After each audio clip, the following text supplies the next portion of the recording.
Hello বন্ধুগণ, আমি সাধনা নতুন আরও একটা ঝাঁকানাকা রেসিপিতে তোমাদের সবাইকে স্বাগত জানাই।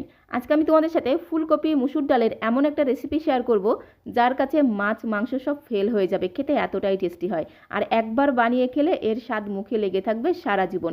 খেতে জাস্ট দুর্দান্ত টেস্টি হয়। তো রেসিপিটি প্রথম থেকে শেষ পর্যন্ত দেখার জন্য তোমাদের কাছে অনুরোধ রইল। তো চলো দেখে নেওয়া যাক আজকের রেসিপি। তো বন্ধুগণ, ফুলকপি আর মুসুর ডালের এই দুর্দান্ত স্বাদের রেসিপিটি বানানোর জন্য এখানে আমি নিয়েছি একটা বড় সাইজের ফুলকপি। ফুলকপির এই যে ডাটাগুলো, এগুলো আমি ফেলে দেবো না, এগুলো আমি রেখে দিলাম চচ্চড়ি বানিয়ে খাবো। তারপরে ফুলকপির ফুলগুলোকে খুব সুন্দর করে এইভাবে একটা ছুরির সাহায্যে কেটে নেব। যেহেতু ফুলকপিটা অনেকটা বড়, এতটা ফুলকপি আমার লাগবে না, এখান থেকে আমি অর্ধেকটা পরিমাণে ফুলকপি কেটে নেব। আর ফুলকপি মুসুর ডালের এই রেসিপিটা অল্প করে বানালে কিন্তু নিজে আর ভাগে পাবে না, তার জন্য চেষ্টা করবে একটু বেশি বেশি করে বানাতে, তবেই কিন্তু ভাগে পাবে। খেতে এতটাই টেস্টি হয়। তো দেখো, ফুলগুলোকে আমি কেটে নিয়েছি। যে ফুলগুলো একটু বেশি বড় তার মাঝখান থেকে এইভাবে একটু দুফালি করে কেটে নেব, কারণ একটু ছোট ছোট করে কেটে নিলে রেসিপিটা বানাতে সুবিধা হবে আর খেতেও কিন্তু দারুণ টেস্টি হবে। তো প্রয়োজন মতো ফুলকপি কেটে নিয়েছি, আর কেটে নেওয়ার পরে ফুলকপিটাকে 3-4 বার খুব ভালো করে বেশি করে জলের মধ্যে ধুয়ে নিতে হবে। তো দেখো, ঠিক এইরকম করে একটু ছোটো ছোটো করে কেটে নিয়েছি ফুলগুলোকে, তাহলে রেসিপিটা বানাতে সুবিধা হবে। তো এখন এই ফুলকপিটাকে আমি একটু ভাপিয়ে নেব, তার জন্য সরাসরি চলে আসলাম কড়াইয়ের কাছে। গ্যাসের ফ্লেমটা অন করে দিয়ে একটা কড়াই বসিয়ে দিয়েছি। কড়াইতে আমি প্রায় 2 বাটির মতো দিয়ে দেবো জল। একটু বেশি করে জল দিয়ে দিলাম। জলের মধ্যে সামান্য পরিমাণে দিয়ে দেবো একটু লবণ, তার সাথে দিয়ে দেবো একটু হলুদের গুঁড়ো। একটু লবণ আর হলুদ গুঁড়ো দিয়ে ফুলকপিটাকে একটু ভাপিয়ে নিলে দেখবে ফুলকপিটা মিনিট 2-1-এর মধ্যেই কিন্তু একটু নরম হয়ে যাবে। সাথে সাথে হলুদ দেওয়ার কারণে ফুলকপির মধ্যে যদি কোনো পোকামাকড় থাকে সেগুলো কিন্তু একদম নাচতে নাচতে বেরিয়ে যাবে। তো সামান্য পরিমাণে একটু নুন আর হলুদ গুঁড়ো দিয়ে খুব সুন্দর করে একদম ঘোটানাটা করে দেখো জলের সাথে মিশিয়ে নিলাম। গ্যাসের ফ্লেমটা মিডিয়াম টু হাইতে রেখেছি। এবারে আগে থেকে কেটে ধুয়ে পরিষ্কার করে রাখা ফুলকপিগুলোকে এইভাবে এই জলের মধ্যে দিয়ে দিতে হবে। তো সমস্ত কেটে রাখা ফুলকপিগুলোকে কড়াইয়ের মধ্যে দিয়ে খুব সুন্দর করে একটু ঘোটানাটা করে জলের সাথে মিশিয়ে নিতে হবে। খুব ভালো করে দেখো ফুলকপিগুলোকে জলের সাথে মিশিয়ে নিয়েছি। এখন একটু ধামাচাপা দেবো, মানে ঢাকনাটা বন্ধ করে গ্যাসের ফ্লেমটা মিডিয়াম টু হাইতে রেখে জাস্ট 2-3 মিনিট একটু ফুলকপিটাকে ভাপিয়ে নিতে হবে। খুব বেশি সময় ধরে কিন্তু ভাপানো যাবে না। যখনই জলটা এরকম একটু ফুটতে শুরু করবে তখনই কিন্তু গ্যাসের ফ্লেমটা বন্ধ করে দিতে হবে। ফুলকপিগুলো যেন বেশি নরম না হয়ে যায়। গ্যাসের ফ্লেমটা বন্ধ করে দিলাম। এখন একটা ঝাঁঝরি হাতার সাহায্যে খুব সুন্দর করে জল ছেঁকে ছেঁকে এই ফুলকপিগুলোকে অন্য একটা পাত্রের মধ্যে আমি তুলে নেব।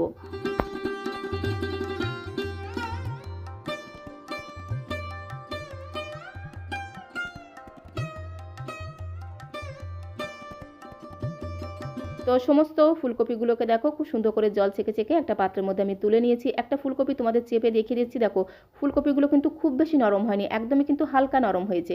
জাস্ট 2-3 মিনিট গ্যাসের ফ্লেমটা মিডিয়াম টু হাইতে রেখে একটু ভাপিয়ে নিলেই দেখবে ফুলকপিটা এরকম হালকা নরম হবে। ফুলকপিটা যেন বেশি নরম না হয়ে যায়, তাহলে ফুলকপিটা ভেঙে গিয়ে একেবারেই কিন্তু ঘেটে যাবে। তার জন্য জাস্ট 2 মিনিট সময় ধরে ফুলকপিটাকে একটু ভাপিয়ে নিতে হবে। ফুলকপিগুলোকে একটা সাইডে আমি রেখে দিয়েছি। আর এখানে দেখো, আমি 100 গ্রাম মুসুর ডালকে 1 ঘন্টা আগে জলের মধ্যে ভিজিয়ে রেখেছিলাম, যার কারণে দেখো মুসুর ডালগুলো একদম খুব সুন্দরভাবে ভিজে গিয়ে বাটিটা ভরে গেছে। তো যেদিন এই রেসিপিটা বানাবে 1 ঘন্টা আগে অবশ্যই কিন্তু মুসুর ডালটাকে একটু জলের মধ্যে ভিজে রাখতে হবে, তাহলে মুসুর ডালটা খুব সুন্দরভাবে ভিজে গিয়ে বেশ একটু নরম নরম হয়ে যাবে। মিক্সিং জারেও পেস্ট করে নিতে সুবিধা হবে, আবার শিল নোড়াতেও কিন্তু একদম মিহি করে বেটে নিতে সুবিধা হবে। তো এখন এই মুসুর ডালটাকে আমি একটা বড় সসপ্যানের মধ্যে দিয়ে 3-4 বার খুব ভালো করে জল দিয়ে ধুয়ে নেব। এরকম একটু খুব ভালো করে ঘষে ঘষে ধুয়ে নিতে হবে। যতক্ষণ না মুসুর ডালের এই ঘোলাটে জলটা পুরোপুরি স্বচ্ছ হয়ে যাচ্ছে ততক্ষণ অবধি মুসুর ডালটাকে ধুয়ে নিতে হবে। তো মুসুর ডালটাকে খুব ভালো করে জল দিয়ে ধুয়ে জলটাকে খুব ভালো করে ঝরিয়ে নিয়েছি। তো এখন এই মুসুর ডালটাকে আমি মিক্সিং জারের মধ্যে দিয়ে একদম মিহি করে পেস্ট করে নেব। তোমরা চাইলে কিন্তু শিলনোড়াতে একদম মিহি করে বেটে নিতে পারো, তাতে কোনো সমস্যা নেই। সমস্ত মুসুর ডালটাকে দেখো আমি মিক্সিং জারের মধ্যে দিয়ে দিলাম। তো এখন আমি এর মধ্যে দিয়ে দেবো একটু আদা। এখানে আমি 1/2 ইঞ্চি মতো আদাকে একদম ঝিরিমিরি করে কুচি করে দিয়ে দিলাম। তার সাথে দিয়ে দেবো 2টো কাঁচা লঙ্কা। ঝালের পরিমাণটা তোমরা যে যেমন ঝাল খেতে পছন্দ করো সেই অনুসারে এখানে কাঁচা লঙ্কাটা অ্যাড করে দেবে। তারপরে একদমই সামান্য পরিমাণে জাস্ট 1 চামচের মতো একটু জল দিয়ে যতটা সম্ভব একটু শুকনো শুকনো করে মুসুর ডালটাকে একদম মিহি করে পেস্ট করে নিতে হবে। তো দেখো, মিক্সিং জারের ঢাকনাটা বন্ধ করে একদমই সামান্য পরিমাণে জল দিয়ে দেখো মুসুর ডালটাকে একদম মিহি করে পেস্ট করে নিয়েছি। যতটা সম্ভব একটু শুকনো শুকনো করে মুসুর ডালটাকে পেস্ট করে নিতে হবে। মুসুর ডালটাকে খুব সুন্দর করে পেস্ট করে নিয়েছি। তো এখন একটা বড় মিক্সিং বোলের মধ্যে ঢেলে নেব।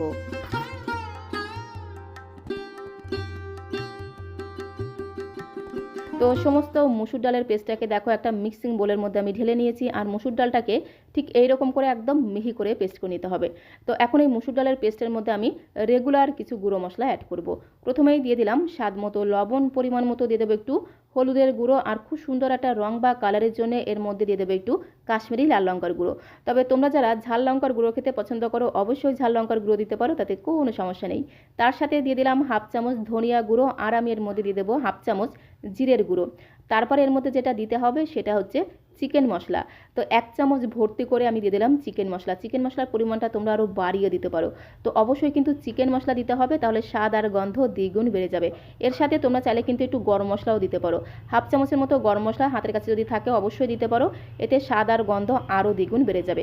সমস্ত কিছুকে খুব ভালো করে এই মসুর ডালের পেস্টের সাথে একদম ঘোটানাটা করে মিশিয়ে নিতে হবে।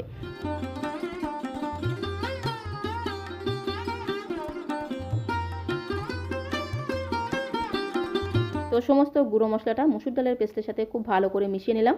সবশেষে এর মধ্যে আমি যেটা দেবো সেটা হচ্ছে ফ্রেশ ধনেপাতা কুচি। এখন যেহেতু শীতকাল, আর শীতকাল মানেই হচ্ছে ফ্রেশ ধনেপাতা, আর একটু ধনেপাতা কুচি দিলে দেখতেও সুন্দর লাগবে, সাথে সাথে খেতেও কিন্তু দারুণ টেস্টি হবে। তো প্রায় 1 মুঠোর মতো ফ্রেশ ধনেপাতা কুচি দিয়ে খুব ভালো করে মিশ্রণের সাথে মিশিয়ে নেব।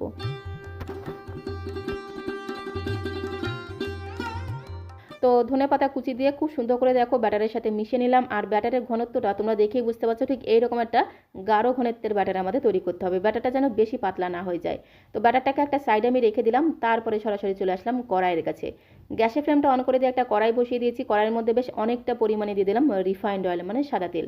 তেলটা এদিকে গরম হতে থাক, ততক্ষণে ফুলকপির মধ্যে আমি মসুর ডালের মিশ্রণটাকে, মানে মসুর ডালের ব্যাটারটাকে খুব ভালো করে হাতের সাহায্যে মেখে নেব। তো বন্ধুগণ, ফুলকপির একঘেয়েমি রেসিপি ছেড়ে এই পদ্ধতিতে একবার মুসুর ডাল দিয়ে এইভাবে বানিয়ে খেয়ে দেখতে পারো। খেতে এতটাই টেস্টি হয়, একবার বানিয়ে খেলে বারবার বানিয়ে খেতে ইচ্ছে করবে। আজকে আমি তোমাদের সাথে ফুলকপির মধ্যে মুসুর ডাল মিশিয়ে দুর্দান্ত স্বাদের একটা পকোড়া রেসিপি শেয়ার করছি। আর ফুলকপির এই পকোড়ার কাছে চিকেন পকোড়া হার মানিয়ে যাবে, মাছ মাংস সব কিছু হার মানিয়ে যাবে, খেতে এতটাই টেস্টি হয়। তো মসুর ডালের ব্যাটারটাকে ফুলকপির সাথে খুব ভালো করে দেখো মাখা হয়ে গেলে এর মধ্যে আমি ছোটো বাটির হাফ বাটি দিয়ে দিলাম চালের গুঁড়ো। একটু চালের গুঁড়ো দিলে এই পকোড়াগুলো একদম মুচমুচে কুরকুরে তৈরি হবে, সাথে সাথে খেতেও কিন্তু দারুণ টেস্টি হবে। তো ছোটো বাটির হাফ বাটি চালের গুঁড়ো দিয়ে খুব ভালো করে ফুলকপির সাথে মেখে নেব। আর হাতের কাছে যদি চালের গুঁড়ো না থাকে সেক্ষেত্রে তোমরা কর্নফ্লাওয়ারও দিতে পারো, তবে যদি একটু চালের গুঁড়ো দেওয়া হয় তাহলে দেখবে পকোড়াগুলো খেতে দারুণ টেস্টি হবে। তো তোমরা দেখে বুঝতে পারছো ফুলকপির মধ্যে ঠিক এরকম একটা মোটা লেয়ার পড়বে, সেই রকম করে কিন্তু ব্যাটারটাকে তৈরি করতে হবে। তো এখন আমি পকোড়াগুলো ভেজে নেব, তার জন্য সরাসরি চলে আসলাম কড়াইয়ের কাছে। আর এদিকে দেখো তেলটাও কিন্তু খুব ভালো মতো গরম হয়ে গেছে। তেলটা যখন একটু গরম হয়ে যাবে গ্যাসের ফ্লেমটা কিন্তু একদম লোতে রাখতে হবে। তারপরে মেখে রাখা ফুলকপিগুলোকে এইভাবে গরম তেলের মধ্যে দিয়ে দিতে হবে। ফুলকপিগুলোকে খুব ভালো করে একটু ব্যাটারের সাথে কোট করে নিতে হবে, তারপরে এইভাবে গরম তেলের মধ্যে দিয়ে দিতে হবে। আর ফুলকপিগুলোকে গরম তেলের মধ্যে দেওয়ার পরে কিন্তু গ্যাসের ফ্লেমটা মিডিয়াম টু লো করে দিতে হবে, গ্যাসের ফ্লেমটা কিন্তু বাড়ানো যাবে না, তাহলে ফুলকপির পকোড়ার উপরে খুব তাড়াতাড়ি কালার চলে আসবে, ভেতরে কিন্তু কাঁচা থেকে যাবে। তো সমস্ত ফুলকপিগুলোকে গরম তেলের মধ্যে দেওয়ার পরে কড়াইটাকে ধরে একটু ঝাঁকানাকা করে ঘুরিয়ে দিতে হবে, তাহলে প্রত্যেকটা ফুলকপির পকোড়ার গায়ে তেলটা খুব সুন্দরভাবে লেগে যাবে, যার কারণে ফুলকপির এই পকোড়াগুলো যখন উল্টাতে যাবে একটুও কিন্তু ভেঙে যাবে না। তো দেখো কত সুন্দর ফুলকপিগুলো কিন্তু এইভাবে একটু লালচে করে ভেজে নিতে হবে। গ্যাসের ফ্লেমটা মিডিয়াম টু লোতে রেখে একটু ধীরে ধীরে সময় নিয়ে ফুলকপির এই পকোড়াগুলোকে ভেজে নিতে হবে। এরকম করে একটু লালচে করে ভেজে নিতে হবে, তাহলে দেখবে একদম মুচমুচে কুরকুরে তৈরি হবে। আর ভাজতে ভাজতেই দেখবে কি সুন্দর একটা ঘ্রাণ তোমরা পাবে। এর মধ্যে যেহেতু চিকেন মশলা দেওয়া আছে, মনে হবে যেন চিকেন পকোড়া ভাজছো, সেরকমই দেখতে লাগছে, আর খেতেও কিন্তু দারুণ টেস্টি হবে। তো একে একে বেশ অনেকগুলো ফুলকপির পকোড়া ভেজে নিয়েছি, আর এইরকম করে একটু লালচে করে ভেজে নিতে হবে, তাহলে দেখবে ফুলকপির এই পকোড়াগুলো একদম মুচমুচে কুরকুরে তৈরি হবে। ঠিক একই রকমভাবে আমি বাকি ব্যাচের পকোড়াগুলোকেও ভেজে নেব। তো ঠিক একই রকমভাবে গ্যাসের ফ্লেমটা একদম লোতে রেখে মুসুর ডালের ব্যাটার লাগানো ফুলকপিগুলোকে গরম তেলের মধ্যে দিয়ে দিতে হবে।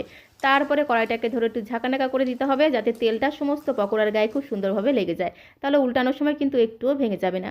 তারপর একটু ধীরে ধীরে সময় নিয়ে এপিট ওপিট উল্টে পাল্টে ফুলকপির পকোড়াগুলোকে ঠিক এরকম করে একদম লাল লাল করে ভেজে নিতে হবে। দেখবে চিকেন পকোড়া থেকে খেতেও জাস্ট অসম্ভব সুস্বাদু হবে, একদম মুচমুচে কুরকুরে, একবার বানিয়ে খেলে না বারবার বানিয়ে খেতে ইচ্ছে করবে, আর দেখে মনে হবে যেন চিকেন পকোড়া। একে একে বেশ অনেকগুলো পকোড়া দেখো ভেজে নিয়েছি। এইভাবে ফুলকপির পকোড়া ভেজে তোমরা গরম গরম ডাল ভাতের সাথেও খেতে পারো, আবার সন্ধ্যাবেলা চা বা কফির আড্ডাটা পুরোপুরি কিন্তু জমে যাবে।